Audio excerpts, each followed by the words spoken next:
बहुत बार होता है दांतों में कैविटी होने के बाद दिमाग में डाउट आता है कि आरसीटी कराएं या दांत निकलवा दें। आज की वीडियो में हम यही जानेंगे कि आरसीटी कराना सही है या दांत को निकलवाना। हेलो, मैं हूं डॉक्टर दीक्षा और आज हम इसी क्वेश्चन को आंसर करने वाले हैं। पर उससे पहले अगर आप इस चैनल पे न्यू हैं तो प्लीज चैनल को सब्सक्राइब कीजिए, क्योंकि इस चैनल पे डेंटल से जुड़ी सभी जानकारियां बहुत ही सरल लैंग्वेज में मैं आपको देती हूँ।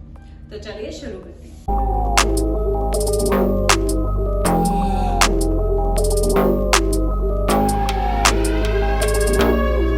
जब दांत पे कैविटी हो जाती है और आप डेंटिस्ट के पास जाते हैं तो ऐसे केस में मेनली होता है पेशेंट्स बोलते हैं हमारे इस दांत को आप हटा दीजिए, और डॉक्टर कहते हैं आरसीटी कराकर हम इस दांत को बचा सकते हैं। ऐसे में हमें किसकी बात माननी चाहिए, पेशेंट की कि दांत को हटा दिया जाए या डॉक्टर की कि इसे बचा लिया जाए?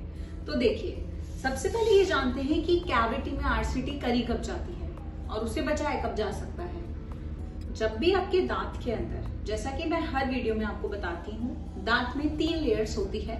पहली इनामल, दूसरी डेंटिन और तीसरी होती है पल्प। अगर आपका इन्फेक्शन इनामल और डेंटिन के बीच में है तो ऐसे में आपके दांत को सिर्फ फिलिंग से बचाया जा सकता है। लेकिन अगर आपका इन्फेक्शन जो है आपने डिले कर दिया है कैविटी को दिखाने के लिए, तो जो है वो पल्प तक पहुंच गया है, तीसरी लेयर तक, तो ऐसे में जब आप डॉक्टर के पास जाते हैं तो डॉक्टर को आरसीटी ही सजेस्ट करना होता है। कई बार तो होता है कि आपका दांत ही बहुत ज्यादा खराब हो जाता है, तो इस केस में कभी कभी डॉक्टर आपको दांत निकलवाने को खुद से ही कह देते हैं। लेकिन अगर मेनली आपका इन्फेक्शन ऐसा है कि पल्प तक पहुंचा है तो आपको आरसीटी सजेस्ट किया जाता है। ऐसे में अगर आपके दांतों की जो जड़ें हैं वो मजबूत है, आपका स्ट्रॉन्ग टीथ है, लेयर्स जो दांत के ऊपर का क्राउन है उसका स्ट्रक्चर अच्छा खासा बचा हुआ है, ऐसे में अगर आप आरसीटी करा के आपके दांत को बचा लेते हैं तो वो बहुत अच्छा होता है। क्योंकि दांत निकलवाने के बाद में जिस जगह के दांत को आप निकलवा रहे हैं उसके आगे और पीछे के दांत अपनी जगह को छोड़ने लगते हैं। ऐसे में आपको तकलीफ होती है और आपको फ्यूचर में फिर से नया दांत लगवाना पड़ता है, जो कि और ज्यादा कॉस्टली होता है।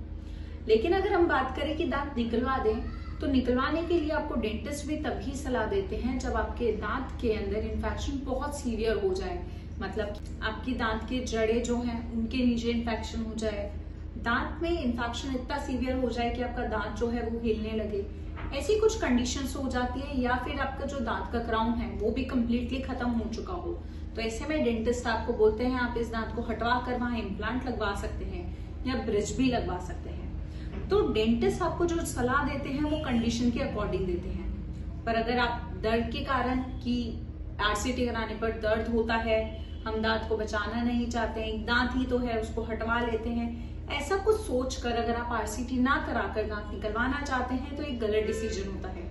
क्योंकि अगर आप डर के कारण अपना दांत निकलवाना चाहते हैं तो ये उन लोगों को पता होता है जिन्होंने डर के कारण अपना दांत निकलवा लिया होता है, क्योंकि दांत निकलवाने के बाद आपको समस्या ज्यादा आ रही होती है। तो अगर आपका दांत मजबूत है, उसकी जो क्राउन है उसका स्ट्रक्चर अच्छा खासा बचा है, तो आप आरसीटी कराकर अपने दांत को बचा सकते हैं। लेकिन अगर उसका ऊपर से क्राउन कंप्लीट खत्म हो गया है, डॉक्टर कह रहे हैं उसको निकलवा कर इम्प्लांट कराना अच्छा है, तो आप उस पर जा सकते हैं। और अगर आप इम्प्लांट भी नहीं कराना चाहते हैं तो आप अपने दांत को ट्राई करें बचाने का।